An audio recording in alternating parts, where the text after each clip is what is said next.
नमस्कार। तो स्वागत है आपका हमारे एक नए वीडियो में।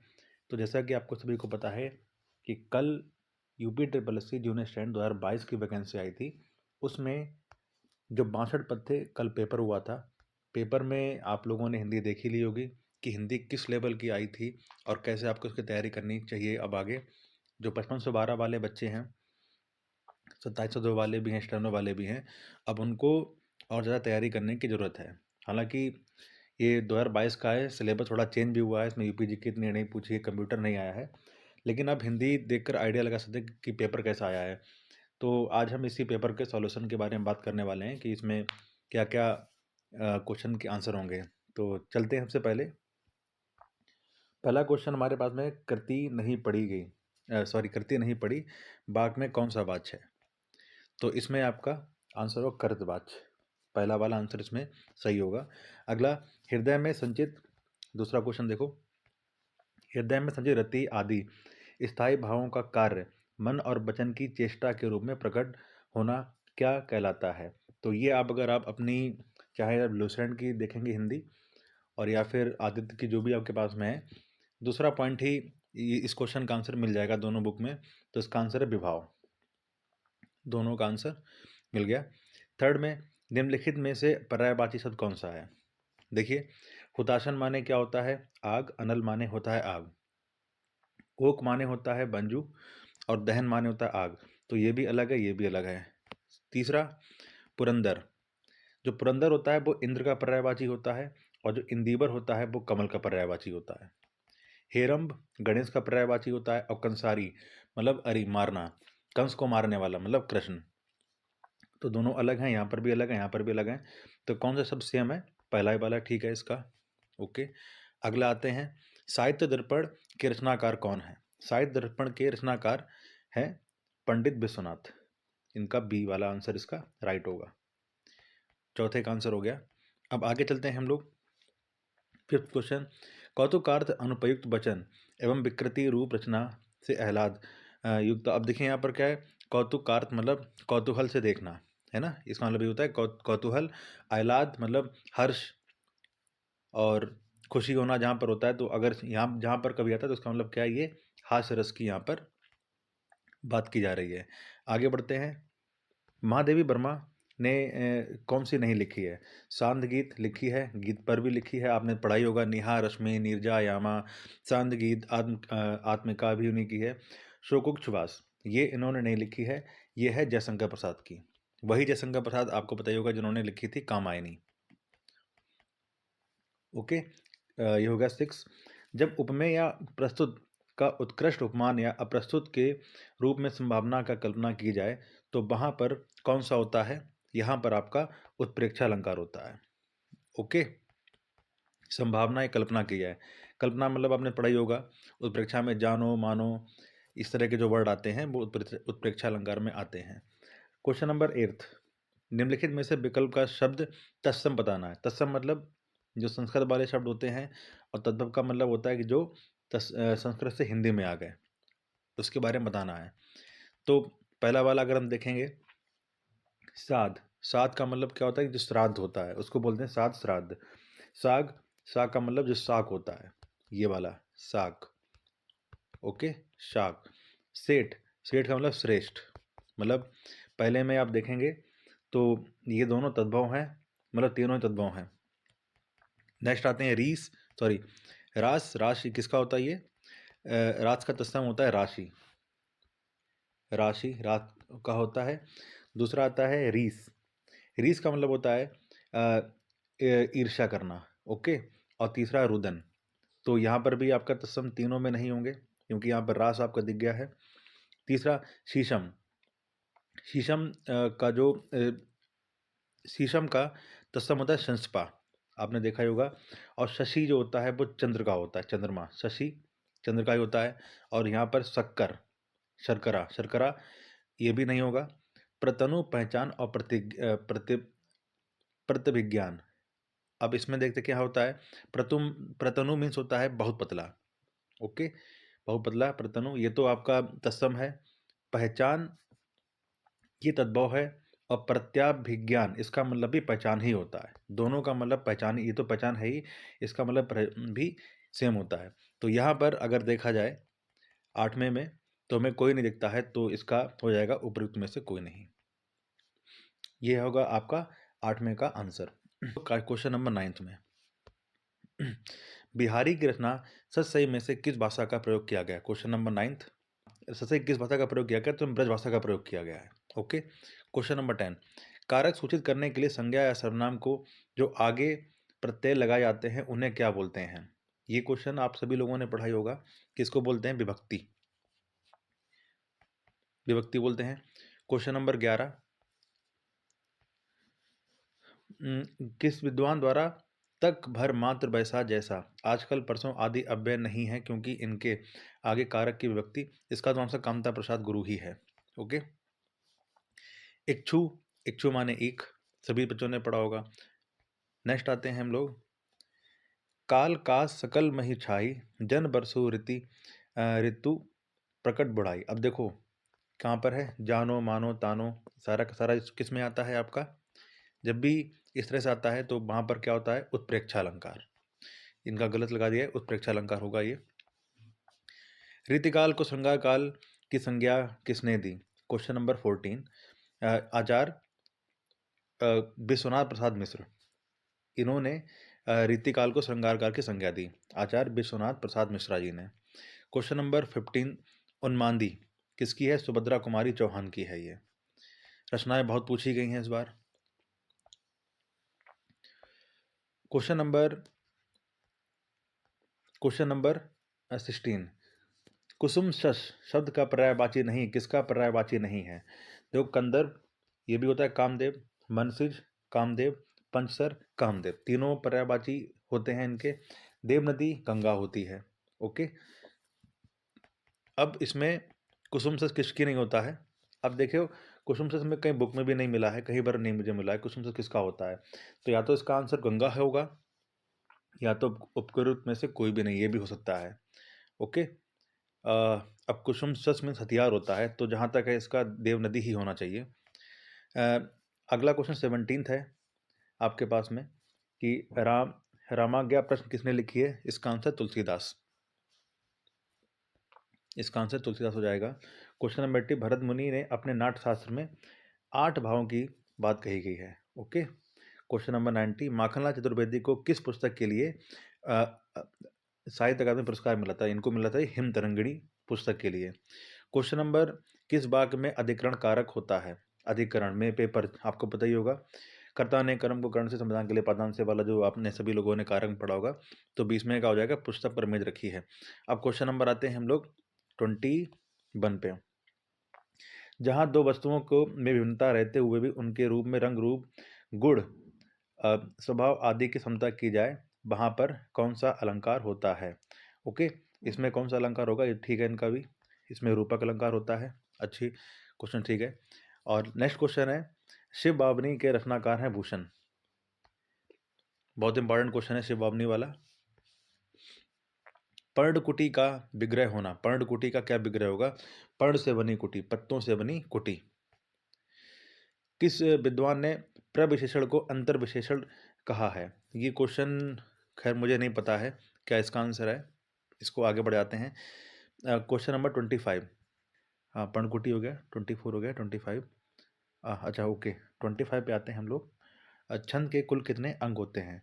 तो वैसे तो छंद के हमारे पास में 7 अंग होते हैं, आप लोगों ने पढ़ा ही होगा। तो इसका आंसर हो जाएगा उपर्युक्त में से कोई नहीं। कौन कौन होते हैं? जैसे तुक हो गया, तुक, विराम, गति, गढ़, मात्रा, मात्राओं की संख्या, वर्ण, चरण पद, ये सारे के सारे होते हैं वो अंग होते हैं। तो बेसिकली 7 अंग होते हैं, इसमें ऑप्शन नहीं है। तो आपका इसका आंसर आएगा उपर्युक्त में से कोई नहीं। ठीक है।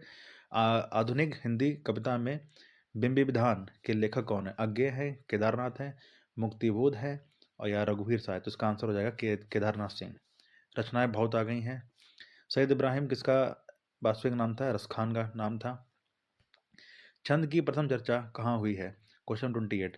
छंद की प्रथम चर्चा हमेशा पढ़ाई होगा ऋग्वेद में हुई, क्योंकि ये संगीत के बाद इसमें ऋग्वेद में कही गई है। तो इसीलिए छंद की चर्चा सबसे पहले इसी में की गई है। अगला क्वेश्चन है अहेर का तत्सम क्या होगा? अहेर मतलब आखेट।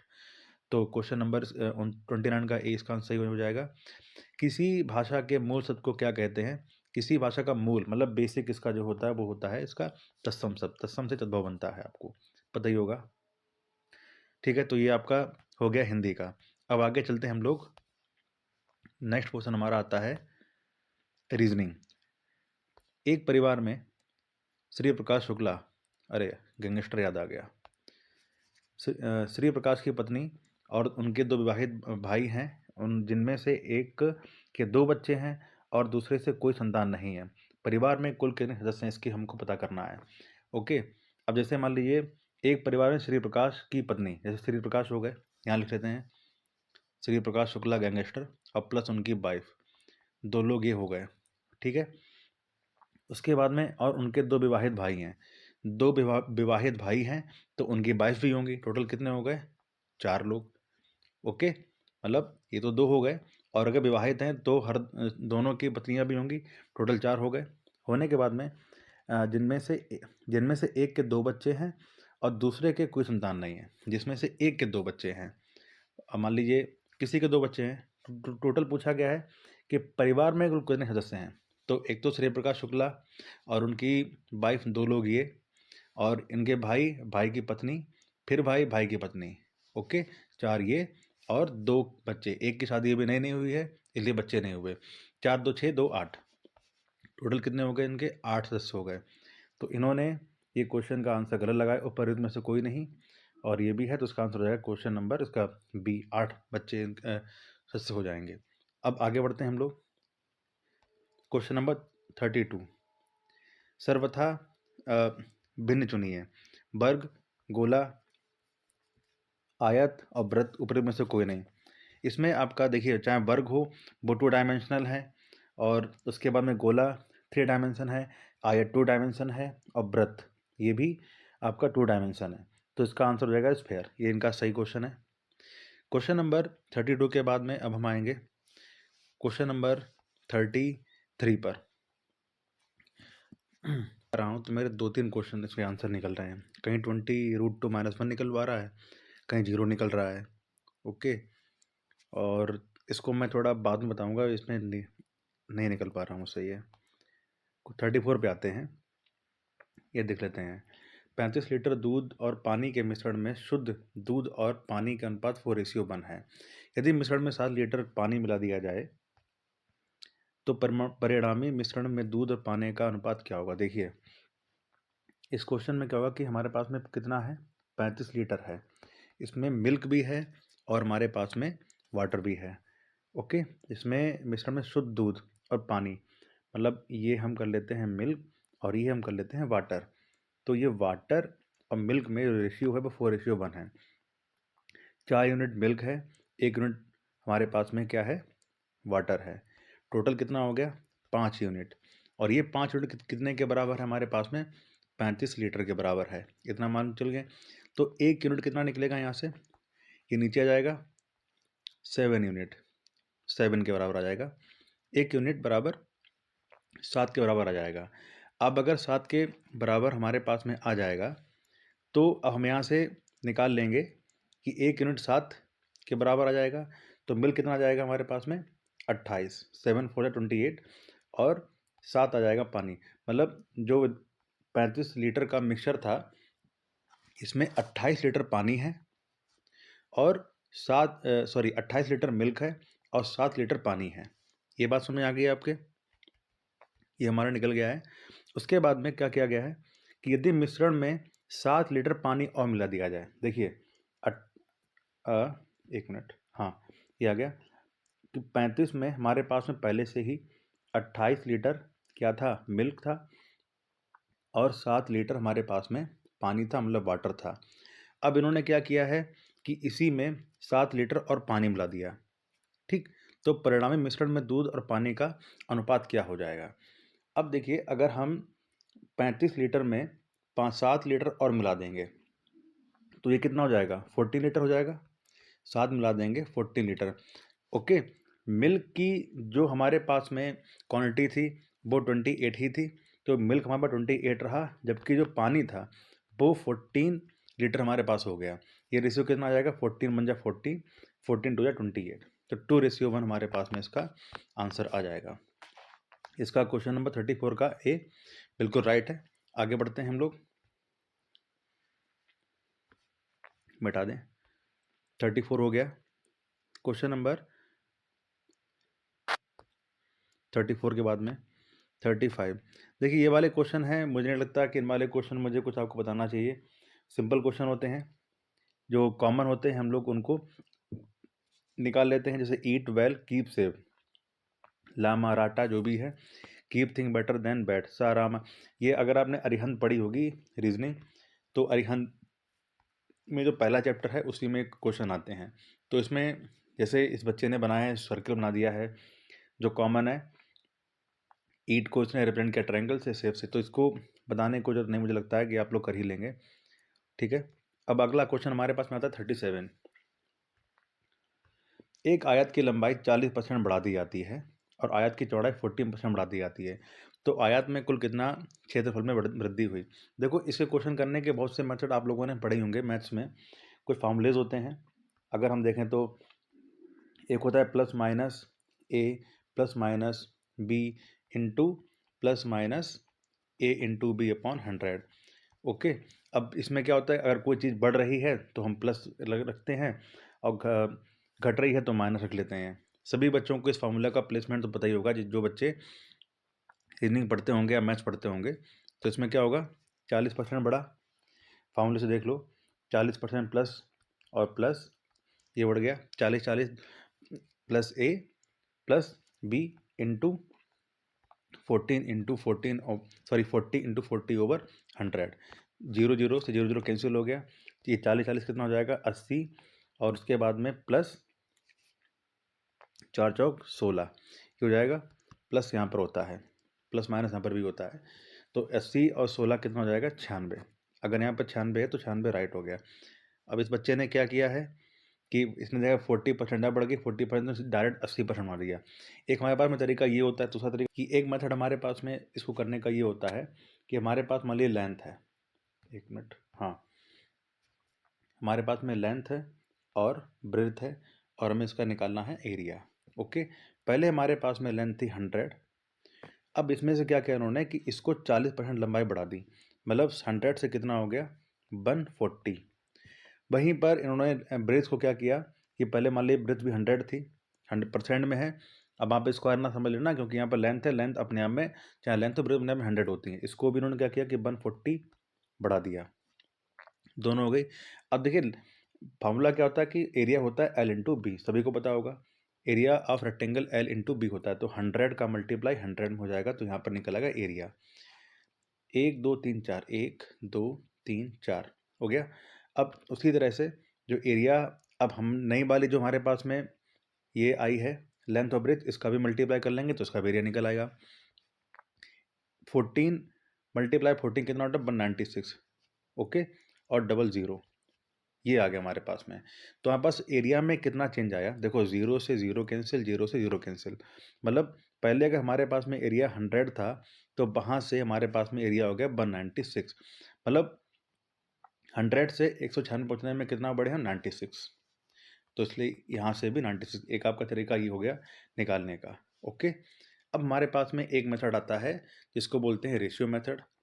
ओके, अब उसमें क्या होगा कि रेशियो का जैसे 14 ओवर 100 कर दो, इसका रेशियो निकाल लेते हैं, तो जैसे 2 ओवर 5 अगर ऐसे ऐसे निकालना तो निकल सकता है क्या, जैसे 40 कहाँ गया, 40 है, 100 कर दो नीचे, ये 0 काट दो, 0 काट दो, 2 हो जाएगा, ये हो जाएगा 5, इस तरह से कर देंगे तो यहाँ से भी निकल आएगा, मतलब कोई चीज़ अगर 5 थी उसमें 2 का इंक्रीमेंट कर दिया गया है, तो 5 से 2 में कर देंगे, हाँ इससे भी निकल आएगा। तो हमारे पास इसको करने के बहुत से मेथड होते हैं, लेकिन इसका आंसर लगभग 96 ही आएगा। ओके, अब हम बढ़ते हैं 37 के बाद में क्वेश्चन नंबर 38।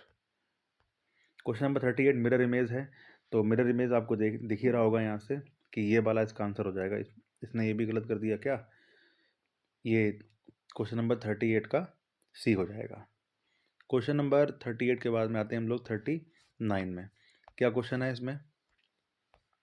एक चिड़ियाघर में हिरण और मोर हैं। सिर गिनने पर उनकी संख्या 80 है और उनके पैरों की संख्या 200 हो जाती। कितने मोर हैं? अब देखो, क्या है, एक चिड़ियाघर में हिरण है और मोर है। चलो इसी जैसे इसने माना, हम लोग मान लेते हैं कि हिरण है वो x है और मोर है वो y है।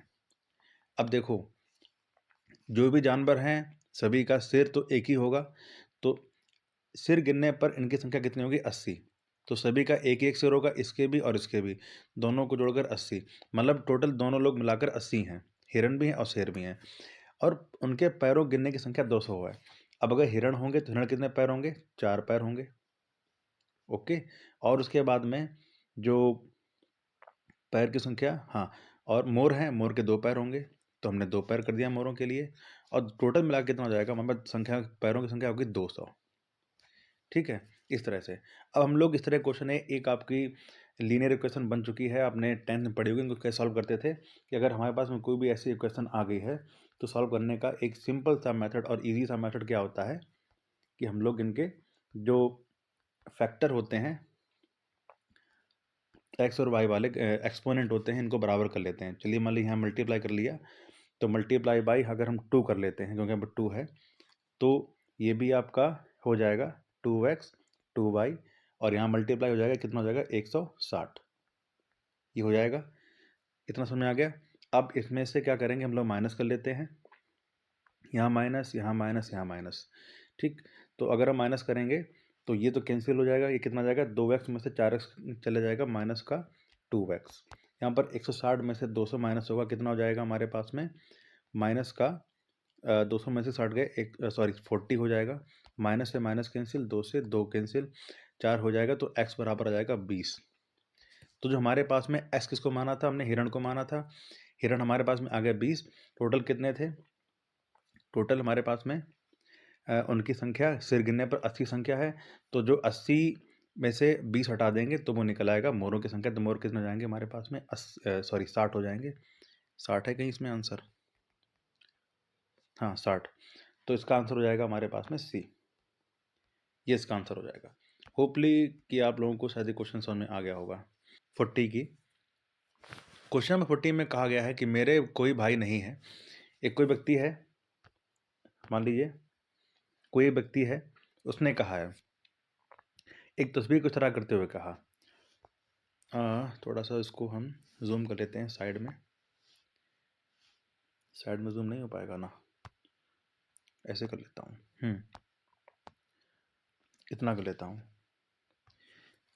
एक तस्वीर को इशारा करते हुए एक आदमी ने कहा कि मेरा कोई भाई नहीं है। मतलब अगर हम मान लेते हैं ये कोई एक्स बंदा है, और हम लोग हमेशा क्या करते हैं कि जब भी मेल होता है उसको ट्रायंगल से रिप्रेजेंट करते हैं और फीमेल को सर्कल से रिप्रेजेंट करते हैं। आपको पता ही होगा, जब जनरेशन हमारे माता पिता की होती है तो हम ऊपर जाते हैं, और जब सन की या डॉटर की आती है तो हम लोग उसके एक स्टेप नीचे आ जाते हैं। ये तो सभी लोगों ने पढ़ा ही होगा। एक तस्वीर को इशारा करते हुए एक आदमी ने कहा कि मेरा कोई भाई या बहन नहीं है। ओके, ठीक है भाई। जैसे मान लीजिए ये कोई बंदा है, इसने कहा मेरा कोई भाई या बहन नहीं है, लेकिन उस आदमी का पिता, ये कोई तस्वीर है, ठीक है, इस आदमी का पिता, ये पिता ऊपर चला जाएगा। लेकिन उस आदमी का पिता मेरे आदमी का पिता मेरे पिता का बेटा है। मेरे पिता मान लीजिए चले गए, मेरे पिता का बेटा, मतलब ये बेटा हो गया उनका। अब क्या बोला है, उस आदमी से रिलेशन बताओ क्या है। ये जानना है कि इन दोनों का रिलेशन तस्वीर से क्या है। अब देखो, ये है और ये है दोनों। अब देखो, कायदे में देखा जाए तो ये और ये भाई बहन हुए जाके, क्योंकि पिता इनका भी हुआ। लेकिन कंडीशन क्या दे रखी कि वो सिंगल है, वो बेचारा अकेला इकलौता है, तो अभी भाई बहन हुए नहीं। तो इसका मतलब ये क्या कर रहा है कि ये अपने बारे में ही बात कर रहा है, अपने बेटे के बारे में ही बात कर रहा है। ये सिंपल सा क्वेश्चन है। अगर आपको इस तरह समझ ना आए तो ये आप अपने ऊपर लेकर समझ सकते हैं, तो वहाँ से आप निकाल लेंगे कि ये अपने बेटे की ही बात कर रहा है, क्योंकि बेचारा वो खुद ही अकेला है, तो इसका उसके पुत्र की बात कर रहा है। बिल्कुल सही क्वेश्चन है ये इसका। अगला क्वेश्चन आता है 40 के बाद में। क्वेश्चन नंबर हमारे पास आता है 41। 41 में एक पाई चार्ट है, पाई चार्ट में बात की गई है। पढ़ते हैं कि यहाँ पर एक पाई चार्ट है, सर्किल है यहाँ पे, परमजीत है, यासीन है, शिवरामन है, विश्वनाथन है, 3-4 लोग हैं यहाँ पर।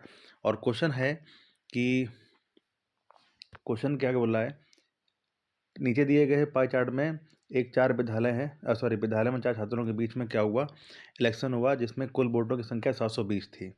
अब इसमें से जो विनर कौन है, विनर देखने से मालूम पड़ रहा है कि वहाँ पर विनर शिवरामन होगा। विजेता कौन होगा, शिवरामन। बिल्कुल सही क्वेश्चन, इसका आंसर 41। 42, किसी भी उम्मीदवार द्वारा प्राप्त न्यूनतम मतों की संख्या क्या है। अब देखो यहाँ पर न्यूनतम मत कितने हैं, किसको मिले हैं, यासीन को सबसे न्यूनतम मत मिले हैं 60। अब ये दे रखा है 60 डिग्री में दे रखा है। अब जबकि हमको निकालना है कि वोटों में निकालना, तो कैसे निकलेगा। आप सभी को पता होगा कि एक सर्कल की वैल्यू कितनी होती है, एक सर्कल की वैल्यू हमारे पास में होती है 360 डिग्री, ये माना, ये होता है। अब क्या है कि 360 पूरा एक सर्कल है और ये वोटों की संख्या है, तो मतलब 360 डिग्री जो होगा वो कंप्लीटली 720 वोट्स के बराबर होगा। ये बात निकल गई। मतलब क्या है कि 1 डिग्री कितना के बराबर होगा, जब भी कभी आपको पता ही होगा कोई चीज़ बराबर के उधर पहुंचती है तो हमेशा नीचे पहुंच जाती है। तो 720 ओवर 360 डिग्री ये हो गया। अब हमें किसकी वैल्यू निकालनी है, यासीन की वैल्यू निकालनी है, क्योंकि इनके पास में सबसे कम वोट निकले हैं। तो क्या करेंगे, 1 डिग्री की वैल्यू निकल आई 720 ओवर 360 डिग्री, तो 60 डिग्री की वैल्यू जब निकालेंगे तो 720 ओवर 360 डिग्री इंटू 60 डिग्री ये निकल आएंगे। यहाँ से निकाल 0 0 के 36 से कम 36, 36 दूनी 72 और 60 का मल्टीप्लाई 2 में कितना निकल आएगा 120। ये आंसर ऐसे निकला, तो ये बिल्कुल इसका ठीक आंसर है। क्वेश्चन नंबर 43 में आते हैं। 43 में बोला है विजेता ने अपने निकटतम प्रतिद्वंदी को कितने मतों से हराया। अब देखो विजेता कौन है, शिवरामन, ठीक है। निकटतम प्रतिद्वंदी कौन रहेगा, देखिए परमजीत तो 80 है, ये 60 है, निकटतम इसके पास वाला है 80, सॉरी 100% है, 100 डिग्री है विश्वनाथ। तो अब इन दोनों के बीच में कितना मतों का अंतर रहा ये निकालना है। तो देखो जब हम देखेंगे डिग्री में हमारे पास में अंतर रहेगा 120 और 100, मतलब 20 डिग्री के अंतर से इसने इसको हरा दिया। अब इसको हमें वोटों के अंतर से निकालना कि हमारे पास कितने वोट ये रहेंगे। तो देखो फिर से वही सेम चीज़ आ गई यहाँ पे कि 360 एक बार निकाल ही चुके थे, फिर देख लो 360 डिग्री है वो 720 के बराबर है। 1 डिग्री जो हमारे पास होगा 720 ओवर 360 डिग्री होगा, और हमारे पास में अंतर कितना निकला 120 और 100, मतलब 20 डिग्री। तो 720 ओवर 360 इंटू 20, 36 से कम 36, 36 दूनी 72 और 20 दूनी 40, हमारे पास में निकला कि 40 वोट से उसने इसको हरा दिया। 43 वाला क्वेश्चन आपका हो गया, होपफुली आपको ये समझ में आया होगा। क्वेश्चन नंबर आते हैं 44 पे, बढ़ते हैं हम लोग आगे। क्वेश्चन नंबर 44 में हमारे पास में फिर से ब्लड रिलेशन का क्वेश्चन आता है। अब देखो इसमें क्या है कि a प्लस बी का अर्थ है ए बी का पुत्र है। तो हम डायरेक्ट कहाँ चलते हैं, थोड़ा जूम कर लूँ इसको मैं, इस तरह से रखते हैं इसको, क्वेश्चन पे चलते हैं। m मल्टीप्लाई बाई n, इसका मतलब है कि a जो है b का अर्थ है ए बी का पिता है। आपको पता ही होगा कि जब भी ब्लड रिलेशन में से क्वेश्चन आते हैं तो हम लोग मेल को रिप्रेजेंट करते हैं रेक्टेंगल से और फीमेल को रिप्रेजेंट करते हैं सर्कल से, पता ही होगा। अगर हम जनरेशन ऊपर की बात करते थे, माता पिता दादा दादी, तो हम लोग ऊपर की तरफ पहुँचते हैं, और डॉटर इन लॉ की बात करी जाती है तो हम लोग चलते हैं नीचे की तरफ। नीज भतीजे भतीजे बात करी जाती है, तो इस तरह से चलता है ये प्रोसेस। सेकेंड थिंग, अब हमारे पास में आते हैं कि m multiply by n, okay. अब मल्टीप्लाई का रिलेशन क्या दे रखा है कि a b का पिता है, तो जो m है वो n का पिता है, तो मतलब m जो है वो n का पिता है, ये मतलब हो गया। m पिता है तो हम रिप्रेजेंट कर देंगे इसको सर्कल से, रिप्रेजेंट सॉरी रेक्टेंगल से कर देंगे रिप्रेजेंट, पहली बात। दूसरे में बोल रहा है कि n जो है वो o का रिलेशन है प्लस का, ए बी का अर्थ है ए बी का पुत्र है, मतलब जो n है वो o का पुत्र है। अब क्योंकि n जो है वो o का भी पुत्र है, तो अब यहाँ पर ये क्या हो गए, पति पत्नी हो गए, क्योंकि ये पहले से ही मेल है तो ऑब्वियसली सी बात है कि ये फीमेल होगी, क्योंकि ये इसका भी बेटा है। इतनी बात आपको समझ में आ गई होगी। तो यहाँ से आपको इतना आ गया, ये है पति, पत्नी और इनका बेटा। अगला ओ तक पहुँच चुके हैं। अब ओ का रिलेशन अब ओ का जो रिलेशन है वो पी से है माइनस में, ए का रिलेशन बी से है माइनस में। देखेंगे ए बी की पुत्री है, मतलब ओ जो है वो पी की पुत्री है, ओ पी की पुत्री है, मतलब ऊपर जाएंगे पी की पुत्री हो गई ओ, अच्छी बात है, ठीक है। पी डैश क्यू, अब इनको देखना है, पी डिवाइडेड बाई क्यू, इसका अर्थ है कि ए बी की माँ है, तो जो पी है वो क्यू की माँ है। अब देखो ये ओ की माँ है, अगर पी इसकी माँ है और पी जो है वो क्यू की भी माँ है, तो ये दोनों क्या हुए, भाई बहन हुए, सिंपल सी बात है। और माँ वाली बात बोल दी गई तो सर्किल हो जाएगा। अब इसमें से क्यू जो है हमें डिसाइड नहीं हो पा रहा कि ये मेल है या फीमेल है, चलो कोई बात नहीं, हमें क्या निकालना है कि एम क्यू से किस प्रकार संबंधित है। तो जो एम है वो क्यू से क्या संबंध रखता है, एक तरह देखा जाए ये पति पत्नी, पत्नी का भाई, इसका साला हुआ, ठीक है। लेकिन हमसे क्वेश्चन ये दे रखा है कि एम का पता करना है क्यू से, क्यू तो इसका साला हुआ और इसका जीजा हुआ, एम क्यू से किस प्रकार संबंधित है, ये क्वेश्चन है। ससुर साला, साला तो है ऑप्शन में, तो एम क्यू से क्या संबंध, देखो जो एम है वो क्यू का तो एक तरह से हो जाएगा जीजा, तो क्या इसमें जीजा है या मैं गलत बता रहा हूँ, चलो ठीक है भाई, जो इस क्वेश्चन का आंसर बताए वो ठीक है, क्योंकि मेरे हिसाब से तो इसका आंसर जीजा आना चाहिए, साला भी है। तो आप लोग बता सकते हैं क्या इसका आंसर है, मैंने कोशिश करी लेकिन शायद मैं ही गलत हूँ रीजनिंग का क्वेश्चन इसमें निकालने में, आप बता सकते हैं। ओके चलिए 44 में यही सब था, या तो इसका आंसर साला होगा या तो फिर इसका आंसर उपयुक्त में से कोई नहीं एक होगा। तो साथ ही आप लोग बताना कि क्या मैंने सही निकाला या गलत, या कहीं मैंने मिस्टेक कर दी इसको निकालने में। 44 क्वेश्चन आप इसमें देखिए, सर्कल है, सर्कल के बाद में हाफ सर्कल है, फिर डार्क हो गया, अब ये देखिए ब्लैंक, फिर क्या कर दिया इसने,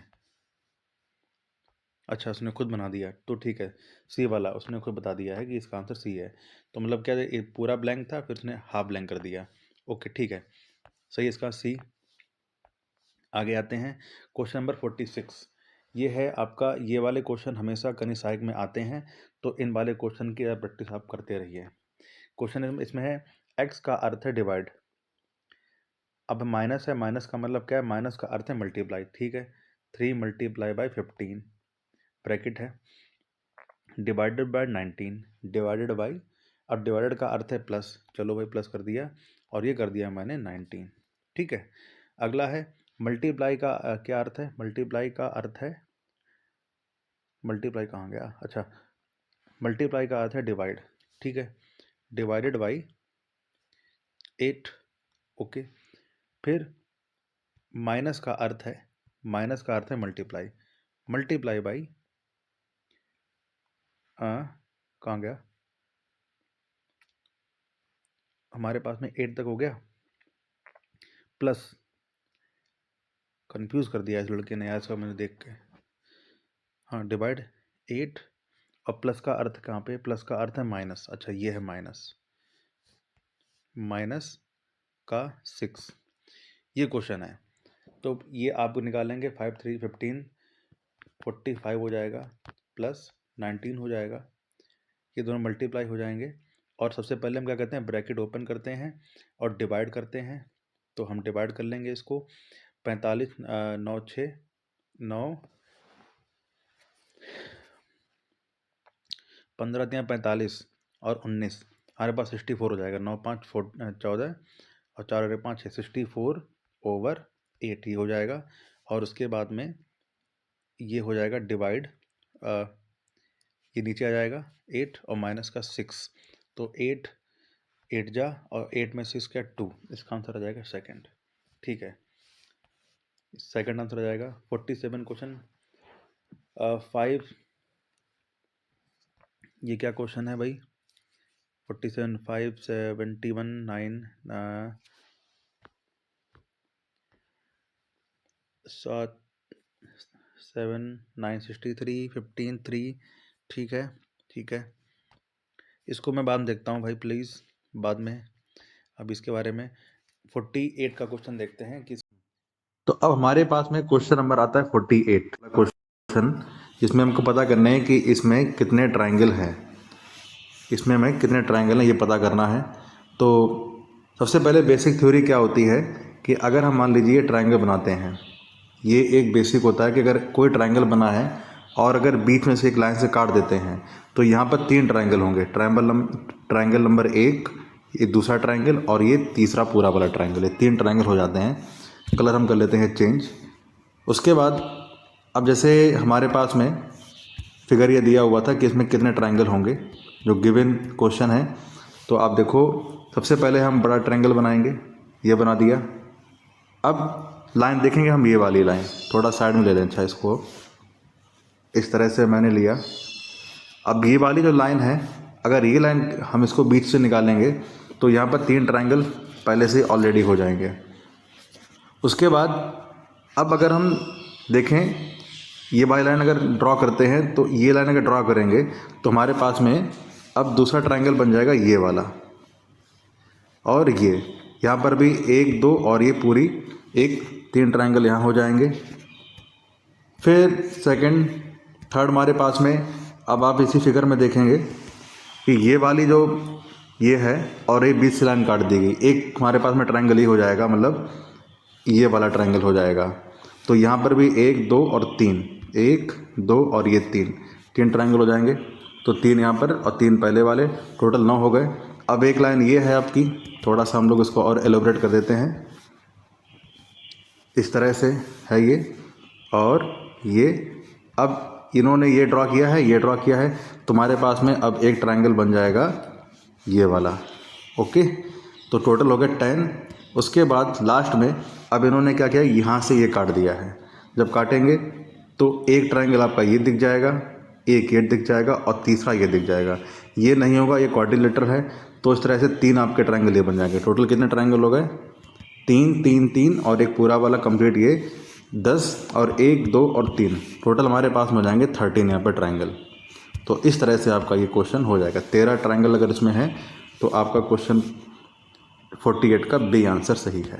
ओके, अगला क्वेश्चन है कि भाई सबसे छोटा पूर्णांक कौन सा होगा जो 18 24 और 56 से विभाजित करने पर शेष 2 बचता है। देखिए, जब भी कभी शेष वाली बात आती है और जब पूर्णांक वाली बात आती है तो हम क्या करते हैं, उसमें जो नंबर दिए रहते हैं उनका एलसीएम लेने के बाद में जो भी शेष बचता है हमेशा उसको जोड़ देते हैं। ओके, तो इस तरह से इसका अब देखिए इन्होंने एलसीएम ले भी लिया है। एलसीएम कितना लिया है, 504, और जिसमें से 2 जोड़ देगा तो 506 इसका राइट आंसर ठीक है, ये हो जाएगा। ओके, 49 के बाद में आगे बढ़ते हैं हम लोग 50। लड़कों की एक पंक्ति में श्रीनाथ बाएं से 7वें स्थान पर है और वेंकट दाएं से 12वें स्थान पर है। देखो क्या है कि एक पंक्ति है, इस तरह से लगा लेते हैं हम लोग। लड़कों की पंक्ति में जो श्रीनाथ है वो बाएं से, इंग्लिश कहाँ गई, लेफ्ट राइट में बड़ा कंफ्यूज हो जाता है मैं, यहाँ देखूँ, अच्छा इसको इस तरह से। In a row boy Srikanth is 7th from the left. Okay, ठीक है, अच्छा ठीक है। श्रीनाथ जो है वो 7वें नंबर पर है, 7th पोजीशन पर है श्रीनाथ, लेफ्ट से, ये लेफ्ट है और ये राइट है। Venkat 12th from the right, ये है 12th, ये हो गया Venkat. If they interchange their position Srinath become 22nd from the left. Okay, ठीक है, ये ले लो इस तरह से कि अगर उन्होंने अपनी पोजीशन चेंज कर दी, लेफ्ट राइट तो खैर यही रहेगा। अब वेंकट यहाँ पर आ गया इस जगह पर और श्रीनाथ यहाँ पर आ गया, दोनों ने अपनी पोजीशन चेंज कर दी, तो जो श्रीनाथ है वो 22 हो गया, श्रीनाथ 22 हो गया, यहाँ पर आ गया। ठीक है, अब इसमें क्या होगा कि आप लोगों ने टोटल का फॉर्मूला पढ़ा ही होगा। जब भी रैंक में टोटल निकालते क्या करते हैं, टोटल में टी इक्वल टू ये वाला कलर ले लो, लेफ्ट प्लस राइट माइनस 1, ये फॉर्मूला होता है लेफ्ट प्लस राइट माइनस 1। अब देखो जो श्रीनाथ है 22 हो गया और ये देखो पोजीशन एक ही, अगर एक की तरफ से निकालो तो देखो 22 है और ये 12 है। ठीक है, लेफ्ट से और राइट से दोनों कैसे जा रहा है, t बराबर कितना हो जाएगा 22 लेफ्ट से, और राइट से कितना है 12 -1, तो 22 -12 -11, सॉरी प्लस है यहाँ पे, 12 में से 1 गया 11, कितना हो गया 12 और 11 33, तो इसका आंसर हो जाएगा 33। कहाँ गया 33? ठीक है, बढ़िया निकाल दिया इसने बच्चे ने। क्वेश्चन नंबर अगला हम आते हैं 33 के बाद में 50 के बाद में 51। दिनांक 3 अप्रैल 2005, 6 अगस्त 2010 और 5 दिसंबर 2013 को दिनांक 5 वर्ष के रूप में लिखने पर एक अद्वितीय गुण होता है। निम्नलिखित में से किस वर्ष के भारतीय स्वतंत्रता दिवस के समान यह गुण होगा? क्या क्वेश्चन है ये भाई? 3 डेट्स, द डेट्स 3 अप्रैल 2005, 6 अप्रैल, यार ये कौन सा क्वेश्चन पूछ लिए इन लोगों ने? ऐसे भी क्वेश्चन, द डेट 3 अप्रैल 2005, इसमें कौन सा आएगा? 6 अप्रैल, 6 अगस्त 20, ये यार ये क्वेश्चन तो मैंने, क्या इनके बीच में गुड़ आएगा द्वितीय? अरे क्या है क्वेश्चन ये? हाँ, 3 अप्रैल 2005, 6 अगस्त, अगर हम देखा जाए इसमें तो 3 अप्रैल 2005, 6 अगस्त, हाँ 3 अप्रैल, 3 4 2005, ठीक है। फिर है हमारे पास में 6 अगस्त, मतलब 6 अगस्त 2010। फिर है 5 दिसंबर 2013, 5 दिसंबर 2013, ये अद्वितीय गुणनफल हमारे पास में है। क्यों यार, ये अगर हम देखें 3, 4 और 5, और ठीक है 6, 8, 10, और ये तो एक वो बनती है पाइथागोरस थ्योरम बनती है शायद ये हमारे हिसाब से 5, 12 और 13, शायद ये पाइथागोरस थ्योरम तो नहीं कहीं पर है। चलो देखें एक बार इसको।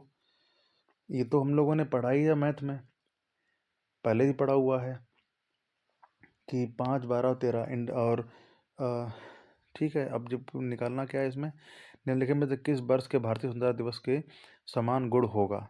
17। अब ये देखो, हाँ ठीक है, ये जो क्वेश्चन है ये आप तभी कर पाएंगे जब आपको पाइथागोरस की जो बेसिक प्रमेय आप जो पढ़ी होंगी वो निकाले पाते होंगे, तभी आप ये निकाल पाएंगे। तो देखा जाए 16 कभी किसी में आता नहीं, 15 आता नहीं, 18 आता नहीं। पाइथागोरस में जो एक आइडेंटिटी बनती है वो 17 में ही बनती है। तो 17 का आइडेंटिटी कौन सी होती है? 17 वाली जो होती है, 17, 15 और 8, ये वाली हम लोगों ने पढ़ा हुआ है, 8, 15, 17। जो बच्चे मैथ वाले होंगे ये क्वेश्चन वही कर पाएंगे। देखो पता नहीं तुक्का लगाया मैंने, ये शायद ये है या नहीं है मुझे नहीं मालूम। वो तो मैं क्या कर रहा था यहाँ पे कि 3 रखा, 4 लिखा, 5 लिखा, 3, 4, 5, उसके बाद में 6, 8, 10, ये हम लोग रेशियो, जो भी मैथ के बच्चे हैं वो हमेशा से ये रेशियो पढ़ते हुए आते हैं, तो उनको ये बात पता होगी। ऐसे 5, 12, 13, ठीक है, तो इससे निकला है। और वही जब आइडेंटिटी आप पढ़ोगे तो लास्ट में जो 17 का स्क्वायर वाली होती है वो हमेशा क्या होती है? 8, 15 और 17। तो इस हिसाब देखा जाए 17 इसका आंसर होना चाहिए, जहाँ तक है मेरा मानना है। अब पता नहीं क्या होगा इसका, छोड़ो, मैं तो छोड़ ही देता है इसको। एक रेलगाड़ी स्टेशन ए से चलती है 40 किलोमीटर प्रति घंटे की गति से चलने में 15 मिनट देरी से चलती है, ठीक है। बी पर पहुंचती है 30 किलोमीटर प्रति घंटे की गति से चलने पर 24 मिनट की देरी से चलती है। ओके, ये क्वेश्चन क्या है?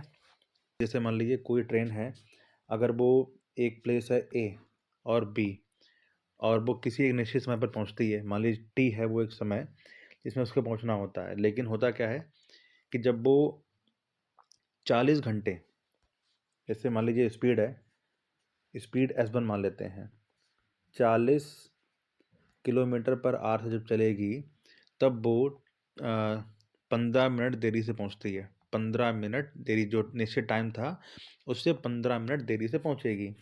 सेकंड थिंग क्या है, जब अगले दिन उसने कहा कि ठीक है भाई, हम थोड़ा स्पीड और कम कर लेते हैं, 30 किलोमीटर पर आवर से जब गए तो उसने क्या किया कि T+24 मिनट देरी से पहुंची।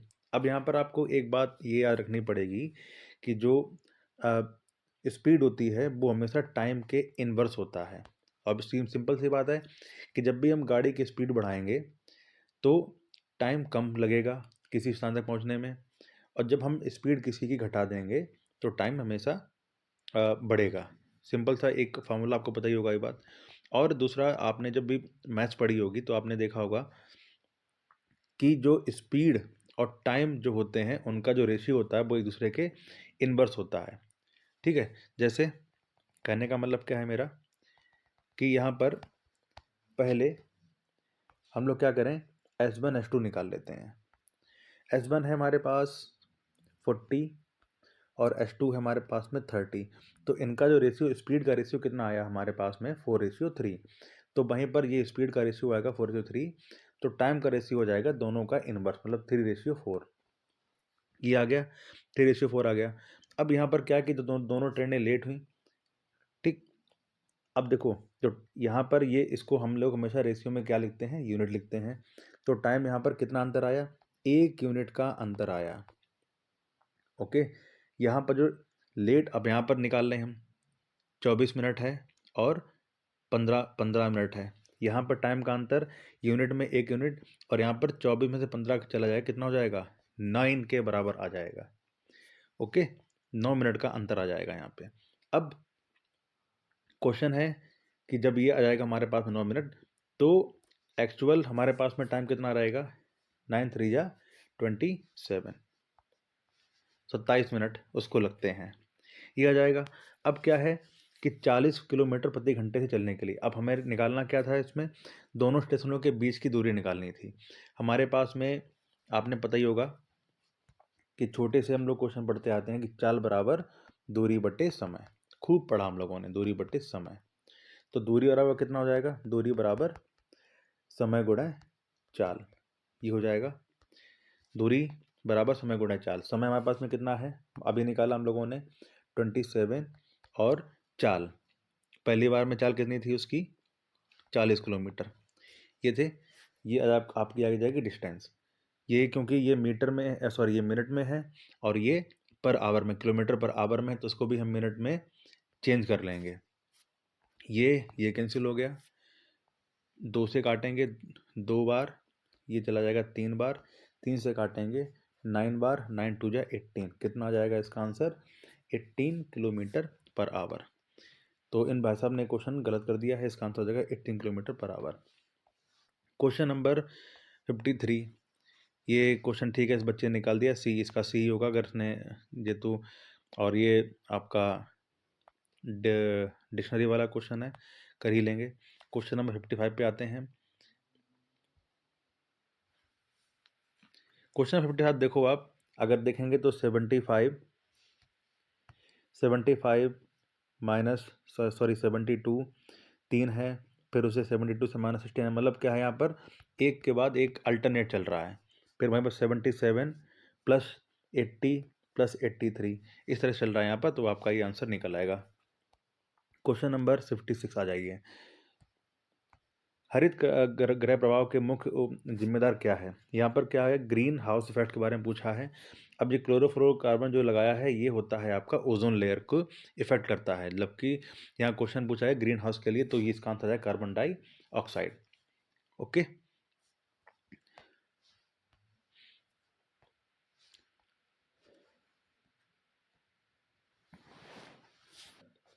क्वेश्चन नंबर नेक्स्ट 56 के बाद में आते हैं 57। एमनेस्टी इंटरनेशनल का मुख्यालय लंदन है, सभी को पता ही होगा। अगला क्वेश्चन हमारा है कि इतिहास के निम्नलिखित ऐतिहासिक स्रोतों के बारे में विचार करें। इलाहाबाद स्तंभ लेख, कालिदास की रचनाएं, विशाखदत्त, मुद्रा राक्षस, राजशेखर की काव्य मीमांसा। हमें ये पता करना है कि उपरोक्त में से कौन सा स्रोत हमें गुप्त इतिहास के बारे में बताता है। तो पहला इलाहाबाद का स्तंभ लेख, सभी बच्चों को पता होगा कि गुप्तकालीन इतिहास के बारे में बताता जाता है, जिसका मतलब पहला वाला तो हमारा बिल्कुल सही हो जाएगा। सेकंड है कालिदास की रचनाएं। आपको पता ही होगा कि जो कालिदास हैं वो ऑलरेडी चंद्रगुप्त जो सेकंड थे उसके उनके दरबारी कवि थे, तो यहाँ से तो आपको मिल ही जाएगा इतिहास।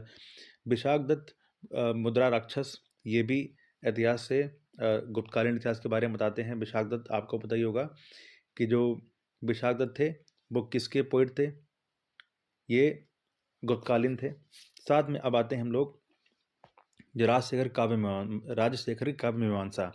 राजशेखर जो थे वो ये गुर्जर प्रतिहार के टाइम पे हुआ करते थे, तो इनका गुप्तकालीन से कोई भी मतलब नहीं होता है। तो इसका आंसर में अगर फोर्थ वाला रॉन्ग हो जाएगा तो केवल 1 2 3 कहीं पर है, हाँ, इसका आंसर हो जाएगा बी। ये वाला जो आंसर है इसका, अकॉर्डिंग टू मी इसका ये आंसर होना चाहिए। आगे बढ़ते हैं 58 के बाद में 59। एक भारतीय एथलीट जिनके लोकप्रिय नाम है पॉकेट डायनामो। पॉकेट डायनामो, ठीक है, दादा साहेब जादव के वो कहा जाता है, और इस टाइम पॉकेट डायनामो क्रिकेट में ईशान किशन को बोला जाता है। Question number 60। राष्ट्रीय सौर ऊर्जा संस्थान का मुख्यालय ये गुरुग्राम में है। ओके, ठीक है, क्वेश्चन नंबर 60 हो गया। Question number 61। सरिस्का राजस्थान में है। कोशिकाओं की खोज रॉबर्ट हुक ने की थी। 62 इन्होंने गलत कर दिया, लेवेनहॉक।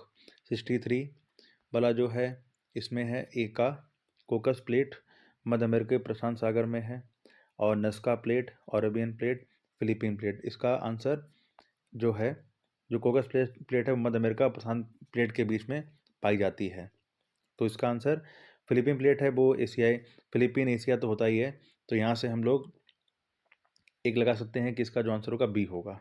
ठीक है, इसका बच्चे का। Question number 64। सातवाहन वंश के बारे में निम्नलिखित कथनों पर विचार कीजिए। सातवाहन वंश जो सिमुक इस वंश का संस्थापक था, बिल्कुल सही बात है। राजधानी प्रतिष्ठान थी, बिल्कुल सही बात है। इस वंश के साथ में राजा ने जो हाल संस्कृत भाषा में गाथा सप्तशती, गाथा सप्तशती, गाथा सप्तशती थी, वो प्राकृत भाषा में लिखी गई थी, लेकिन ये लिखा है संस्कृत भाषा में। तो इसका जो कहा जाए पहला और दूसरा जो है वो इसका ठीक होगा। पहला और दूसरा कहाँ पर है, पहला और दूसरा, इसका आंसर ए सही हो जाएगा, 64 का ए। क्वेश्चन नंबर नेक्स्ट आते हैं, कहाँ गया 64, ओके। एफेंटाइटिस के बारे में निम्नलिखित में से कथन पर विचार कीजिए। यह एक मानसिक दृश्य चित्र पर असमर्थता है। इसे पहली बार 1880 के दशक में फ्रांसिस गैल्टन ने देखा। ठीक है, इस स्थिति में व्यक्ति को दिमाग में चित्रों का कल्पना नहीं कर सकते। ठीक है, जलियांवाला बाग 1919 सभी ने पढ़ा है। वायुमंडल में परत जिसमें ऊंचाई बढ़ने पर तापमान जो है वो तापमान कम होने लगता है। समताप मंडल में जो तापमान होता है वो सब बराबरी होता है एक तरह से, तापमंडल वायुमंडल। अब इसका आंसर ट्रोपोस्फेयर होता है। क्षोमंडल और मीजोस्फेयर भी होता है, दो होता है, तो या तो इसका आंसर मीजोस्फेयर होगा, और जो मेन होता है वो ट्रोपोस्फेयर होता है, तो नन ऑफ दिस इसका आंसर होगा। क्षोमंडल से कहते हैं, वहाँ बढ़ता है। ठीक है, रामसर साइट तवा जलाशय कहाँ पर है, इसका आंसर इजी है, 62 का मध्य प्रदेश। ठीक, निम्नलिखित। तो अब अगले क्वेश्चन 68 पे आते हैं। 68, अच्छा ओके, 68 तो हो गया। 68 के बाद हम चलते हैं 69 पे। हर्षवर्धन द्वारा लिखित कौन सी है रत्नावली, कादम्बरी, प्रदर्शिका, नागानंद। अब देखिए यहाँ पर जो रत्नावली है वो लिखी है इन्होंने ही, हर्षवर्धन ने लिखी है। साथ में कादम्बरी है बाण भट्ट की, प्रदर्शिका भी हर्षवर्धन ने लिखी, नागानंद भी लिखी है, तो इसका जो आंसर होगा वो कादम्बरी हो जाएगा। 69 का आंसर कादम्बरी। क्वेश्चन नंबर 69 के बाद में 70। एंटी सीरम एक सीरम है जिससे होता है 70 का एंटीबॉडीज। इसका आंसर हो जाएगा बी। इसका आंसर हो जाएगा 70 का बी। 71 ग्लोबल फ्रेट समिट 2023-24 कहाँ हुआ था, दुबई में हुआ। 71 का सी। उसके बाद में 72 राष्ट्रीय गणित दिवस कब मनाया जाता है? ये इसका 22 दिसंबर इसका आंसर हो जाएगा। 73 G20 सम्मेलन 2024 कहाँ होगा? ये ब्राज़ील के रियो डी जनेरियो में होगा 73। फिर आते हैं हम लोग 74 चैट जीपीटी सभी को पता ही ओपन एआई का है ये। गंगा सागर मेला हमेशा पश्चिम बंगाल में लगता है। 75 76 भीमबेटका गुफाओं की जो खोज की थी वो वीएस पाड़कर ने किया था, बिल्कुल सही बात है। जापान के वर्तमान प्रधानमंत्री शिगोरू इशिबा, इनका ये भी सही है। और यूनिसेड का मतलब है यूनाइटेड नेशन इंग्लिश में है United nation conference of economy development 78। ठीक है, United nation of conference and environment and development, इसका आंसर हो जाएगा बी। प्रभुत्व के नियम के बारे में निम्नलिखित कथनों पर विचार कीजिए 79। इसमें है गुणधर्मों को असत इकाइयों द्वारा नियंत्रित किया जाता है जिन्हें कारक कहा जाता है, बिल्कुल सही बात है, कारक जोड़े में होते हैं। ठीक है, फिर उसके बाद में कारकों की एक असमान जोड़ी में जोड़ी के एक सदस्य दूसरे प्रभावी रहता है। 1 2 3 बिल्कुल सही है, इसके तीनों आंसर सही हो जाएंगे, बच्चे ने सही किया इसका। भारत के चुनाव आयोग के बारे में निम्नलिखित में से कौन सा वचन सत्य है, कथन सत्य है? बहुत देर से बना रहा हूँ। अनुच्छेद 324 भारत के चुनाव आयोग के बारे में, बिल्कुल सही बात है। चुनाव आयुक्तों की नियुक्ति भारत के राष्ट्रपति द्वारा केंद्रीय मंत्रिमंडल की सलाह पर की जाती है। संसद इनके वेतन का निर्धारण करती है। चुनाव आयुक्त के कार्यालय की अधिकतम सीमा 6 वर्ष की होती है, ना कि 5 वर्ष की। तो इसका जो क्वेश्चन नंबर डी है वो हो जाएगा कि ये सत्य नहीं है, 5 वर्ष की होती है। क्वेश्चन नंबर 81, उत्पादों में उनकी the process of classification of product into different group on the basis of some of its important characteristics such as quality and size is called grading. ठीक है, इसे ग्रेडिंग से किया इसने। उत्तर प्रदेश में चाकू, रामपुरी चाकू सभी लोगों ने सुना होगा। वाणिज्यिक बैंकों को अपने ग्राहक को ऋण प्रदान करने से पहले सरकार द्वारा अनुमोदित प्रतिभूतियों पर सोने के रूप में बनाए रखने के लिए आवश्यक राशि का अनुपात होता है स्टैचुरी लिक्विड रेशियो, जिसको बोलते हैं हम लोग SLR। 83 का क्वेश्चन का आंसर आ जाएगा SLR, ये बिल्कुल सही बात है। क्वेश्चन नंबर 83 के बाद में आते हैं हम लोग 84। क्षेत्र की दृष्टि से इजी क्वेश्चन है, लखीमपुर खीरी। 84 के बाद में 85, उत्तर प्रदेश के एक प्रमुख कार्यक्रम तहत MSME, एक जिला एक उत्पाद, ODOP, one district one product, इसको बोलते हैं। फिर आते हैं हम लोग 80C, प्राथमिक बाजार के बारे में निम्नलिखित में से कौन सा कथन गलत है? ये आपको बताना है कौन सा कथन गलत है। प्रतिभूतियों कंपनी द्वारा निवेशक को सीधे बेची जाती है। प्राथमिक बाजार केवल प्रतिभूतियों की खरीदी होती है, वहाँ प्रतिभूतियों को बेचा नहीं जा सकता। भाई सॉरी, इसका आंसर मुझे नहीं पता, छोड़ो। उत्तर प्रदेश में सबसे पश्चिमी जिला शामली। आते हैं हम लोग 88 पे, और यहाँ पर आप देखिए 6ठी शताब्दी ईसा पूर्व के दौरान राज्य उनकी राजधानी के बारे में बताया। मगध की राजधानी गिरिव्रज थी ही, आपको पता ही होगा। वत्स की राजधानी कौशाम्बी, ये भी ठीक है। कुरु की राजधानी इंद्रप्रस्थ, ये भी ठीक है। काशी की राजधानी वाराणसी थी, मथुरा नहीं। कहाँ काशी कहाँ मथुरा, राजधानी कहाँ हो जाएगी भाई? तो ये वाला आपका बिल्कुल डी सही हो जाएगा। क्वेश्चन नंबर, उत्तर प्रदेश का माडा टिल्ला बांध, ये जामनी लिख दिया बच्चे ने, पता नहीं क्यों। इसका आंसर ए बेतवा होना चाहिए था। फिर उत्तर प्रदेश वैश्विक निवेशक शिखर सम्मेलन 2023 कहाँ आयोजित किया गया? ये लखनऊ में हुआ था, काफ़ी हाईलाइटेड रहा और बहुत ही अच्छा सम्मेलन लास्ट टाइम हुआ था ये। उत्तर प्रदेश में भौगोलिक संकेतक के बारे में, IG के बारे में बताना है। GI जो टैग मिलते हैं, अमरोहा की ढोलक ठीक है, मैनपुरी तारकशी भी ठीक है, संबल का हॉर्न क्राफ्ट भी सही है। तो इसके ऊपर सभी हो जाएंगे। 91 के बाद में आते हैं 92, कछुआ वन्यजीव अभयारण्य जो है आपका उत्तर प्रदेश वाराणसी जिले में स्थित है, बिल्कुल सही बात है। ये देश का पहला मीठे पानी का कछुआ वन्यजीव अभयारण्य है, बिल्कुल सही बात ये भी। कछुओं को आधे जले हुए मानवों शवों को जैविक तरीके से, बिल्कुल ये भी तीनों भी सही हैं, क्योंकि देखिए बनारस एक ऐसे घाट है बहुत फेमस है, काशी बनारसी घाट, और वहाँ पे कहा जाता है कि दिन हो चाहे रात वहाँ पर लगातार दाह संस्कार होता रहता है। तो जितना दाह संस्कार अब होता है तो वहाँ पर उतना ज़्यादा पॉल्यूशन होता है, तो उन पॉल्यूशन को नेचुरल तरीके से रिमूव करने के लिए कछुओं को गंगा नदी में छोड़ा गया है। क्वेश्चन नंबर 93, अब वित्तीय बाजारों कार्यों के बारे में निम्नलिखित कथनों पर विचार करें। बचत घाट जुटाना और उन सबसे अधिक उत्पादक उपयोगों में लगाना, ओके ठीक है। मूल्यों खोजों को सुविधाजनक बनाना है, ठीक है। वित्तीय परियोजना परिसंपत्तियों को तरलता प्रदान करना, लेन देन की लागत को कम करना 93 वाला क्वेश्चन है। अब इसका क्या हो सकता है, मुझे खैर पता नहीं, बच्चे ने डी लगाया। मनी मार्केट इंस्ट्रूमेंट्स या सिक्योरिटीज के बारे में निम्नलिखित पर विचार कीजिए। ठीक, काला money, treasury money, commercial paper और ट्रेड बिल, इसमें से कौन सा आपका होगा? Call money, treasury bill, commercial paper और ट्रेड। 94, इसका आंसर हो जाएगा बी वाला, only second and third, treasury bill और कॉमर्शियल पेपर। भारत का पहला स्टॉक एक्सचेंज आपको सभी पता होगा कि बॉम्बे स्टॉक एक्सचेंज था। सभी बच्चों को इसके बारे में पता ही पता होगा, जो कि 1875 में खोला गया, इसने 1872 कर दिया है।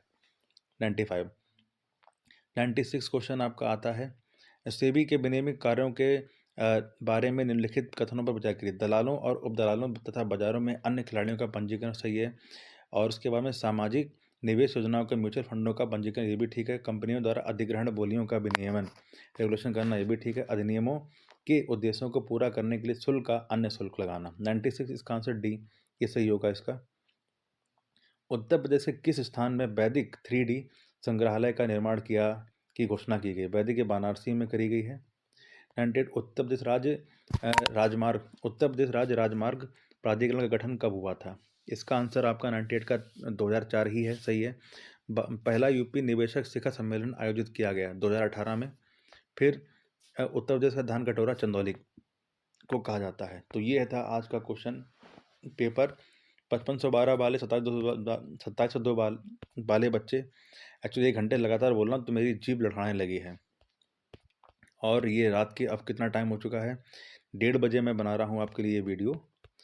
तो सभी बच्चों ने इस वीडियो को देखो, और हिंदी को आप देख सकते हो, हिंदी के साथ में जीएस को देख सकते हो, और अपना थोड़ा सा आकलन कर लो कि हमारी तैयारी क्या चल रही है। पेपर बहुत ही हाई लेवल का आया है इस बार का, और एक्चुअली 5-5 ऑब्जेक्टिव देने लगे हैं अब, तो अब ज़्यादा आसान आपके लिए होगा नहीं।